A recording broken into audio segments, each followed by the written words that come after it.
"I want the job," I said. It was 2 years ago, but I can vividly recall every aspect of that interview. The innocence of those 4 words. The stillness of the gallery. My befuddled reaction to Amy Andrews, the gallery owner whose questions unsettled me. Her composure never waned. "Are you a spiritual man, Mr. Hull?" Miss Andrews asked. "Yes," I answered. "Are we talking about the art?" "I can't say I'll be able to give philosophical or religious insights." "Don't worry," Miss Andrews replied, smiling. "I'm not trying to trip you up. In a way, my question does relate to the paintings, but perhaps not in the way you might expect. I just want you to know that I was a police officer for many years before working as a security guard at the embassy," I said. "I have plenty of references." The gallery owner raised a hand, smiling politely. "I've seen your CV. I promise that you don't have to fight your corner, Mr. Hull. I know you're physically capable, but this job takes a toll on a mental level." I nodded my head, ignorantly believing that I understood her. "I know. I worked many solo night shifts at the embassy, but I can handle it." "That's not what I mean," she replied. "Do you know why my gallery exhibits a permanent display of my sister's artwork?" "To honor her memory," I said. "I saw that news clip a couple of years ago about her admittance to the local psychiatric ward." "Harper Andrews, right?" "I'm sorry. That must have been tough on your family." "Not as tough as Harper found it," Miss Andrews replied. "Her artwork tells the story of her decline into sickness, not sickness of the mind, but sickness of the soul. She faced something and captured it in these paintings to protect humanity." Hearing her speak, I thought Amy seemed just as unwell as her sister, but I would soon learn that it was no delusion. Every night on the job is terrifying, but none so much as the first. And I'll never forget Miss Andrews' parting words as she walked out of the door. "At night, the paintings must be closely guarded. Left unobserved for too long, they can. Well, just make sure you keep watch." "What is this? Night at the museum?" I mused, trying not to chuckle. "No. Far worse than fiction." The first hour of my shift was blissfully mundane. Basking in the blue glow of the gallery's security lighting, a perturbing painting eyeballed me from the far wall. It depicted a lanky, pencil-thin man with frightfully long legs and a pair of wide eyes which seemed to follow me around the room, as all freakish eyes in paintings do. As I strolled around the gallery, following Miss Andrews' strict rule of regularly observing the paintings, I took a closer look at the white-eyed man. I shivered at his janky jaw, which hung abnormally loosely. He wore jet-black trousers, but his monstrous, bony torso was shirtless, and he was the farthest a man could be from looking human. I stopped to read the plaque beneath the painting of the haunting figure. "The exactor. The one who exacts torture. He longs to break free. He will devour mankind." I hurried past the painting, reasonably certain that nobody would ever dream of stealing artwork so horrifying. No need to guard it too closely.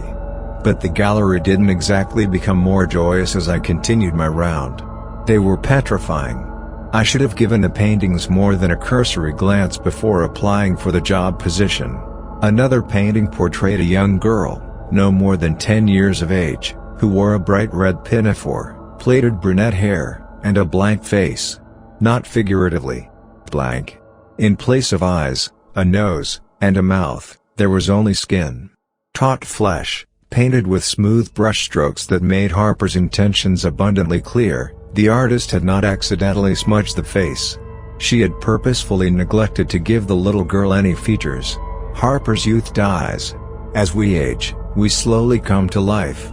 We sin. They know that. They know everything. There were countless paintings of dreadful scenes too. Cities in ruin. The end of the world. Endless infernos of melting flesh, and they were the lucky ones who were offered a swift mercy. The survivors in the apocalyptic paintings were tortured in gory, gruesome ways by dreadful, inhuman men like the one in the first painting. I usually have a strong stomach, but something about those paintings filled me with unbearable dread. The apocalyptic art seemed so visceral. As I viewed it, I was certain I heard the screams of the last humans on Earth. Felt the heat of the flames on my skin. Saw the exactors move. And then there was a painting of the art gallery. The plaque read, "Prison." They entered our world, so I locked them here.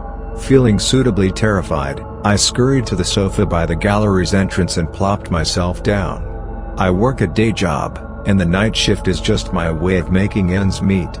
The exhaustion of that jam-packed day finally hit me.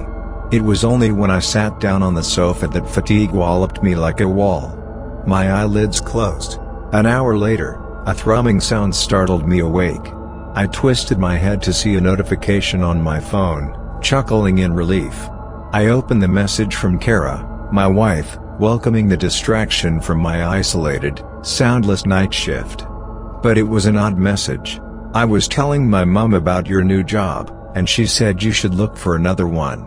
Apparently, there are always adverts for the night shift on Facebook, and her friend's husband had a mental breakdown after one shift. He won't talk to anyone about what happened. There was another thrumming sound, but it wasn't a vibration from my phone. It was a muffled voice. My head snapped up in time to catch a silhouette vanishing behind one of the gallery walls. I managed to stifle a scream, but I lost my composure and clammed up. I contemplated running out of the gallery, but something stopped me, and it wasn't the prospect of being fired. It was those paintings of Armageddon. I rose to my feet, using the flashlight on my phone to illuminate the dimly lit gallery floor. That muffled sound repeated again, haunting me, a ghostly groan of some emotion I couldn't quite place, but I knew it terrified me. And when I rounded the corner, I found myself facing something utterly inexplicable. The girl from Harper's Youth Dies. A young version of Harper, I could only assume. I trembled on the spot as she took clunky steps towards me with frail, near-skeletal legs. She continued to groan, seemingly speaking beneath the flesh that covered her entire face. "I can't understand you," I whispered in horror as the ghastly girl stopped a foot in front of me. I found myself leaning forwards, driven by a force beyond my control, and then the most horrifying thing happened. My cheek twisted to the side, allowing my ear to melt through the phantom pool of the girl's face. I screamed silently, terrified to find that I was unable to move my body or utter a sound. Then, with my ear beneath the flesh on Harper's horrendous, featureless face, I could finally hear the words she had been repeating in a muffled, ghoulish voice. "Why did you close your eyes?" the malformed ghost asked in a distorted cry. My body was suddenly hurled to the floor, and the little girl fled into the shadows. My eyes shot to the far wall, and I found that my gut achieved the impossible. It sank to a deeper realm of fear. He was gone. The exactor was a blank canvas. The horrible entity had escaped its painting. Harper's disembodied voice whispered beside my ear, scaring the life out of me. "Find him. He's hiding." I looked up at the ghostly girl's painting. Harper had returned to the canvas, but she was adopting a different pose. Her index finger was pointing at the painting of the art gallery.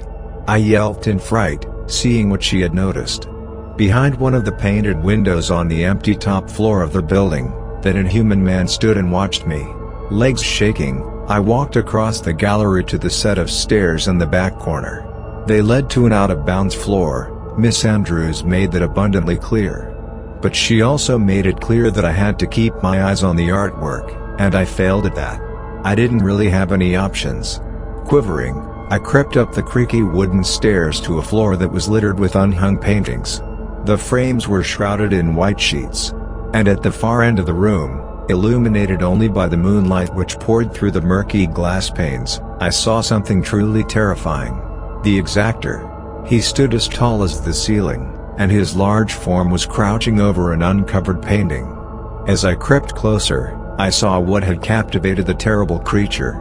It was one of Harper's apocalyptic paintings, depicting a world in flames, and the exactor was melding its shriveled, unclothed arm with the canvas, much as young Harper sank my ear through her flesh. However, as I approached the abomination, casting my flashlight upon him, its flesh started to sizzle, and it unleashed a hideous hissing sound. At first I thought the light hurt it, but then I realized it had become aware of the guard's watchful eyes upon it. I finally realized the power of keeping watch. I knew why I was there. "Cast it away," Harper's voice whispered. "How?" I cried. The man spun around, and I screamed at the sight of his wretched white eyes. They were worse in the flesh, and he was far larger than he had appeared in the painting. The entity lunged at me, coiling its bony hands around my neck, squeezing the light out of my soul. I slipped into the darkness, and the exactor howled at me, a howl that sounded like a boat's horn. "Tell it to return to its cell," Harper croaked. "Tell it that you won't stop looking at it until it does what you say." I wheezed, watching flickering images in the exactor's blank eyes.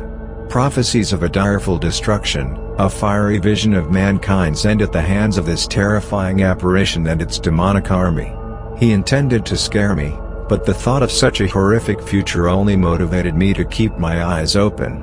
"I won't stop," I said, slowly choking, "until you stop." Inhuman flesh burning beneath the weight of my vision, the exactor screeched in fury, but I thought the world might already be doomed. If I'd passed out, I would have left the demon unguarded and free to wreak havoc upon mankind. But in some favorable twist of fate, it released my neck, and I fell to the ground. It, too, must have been close to death.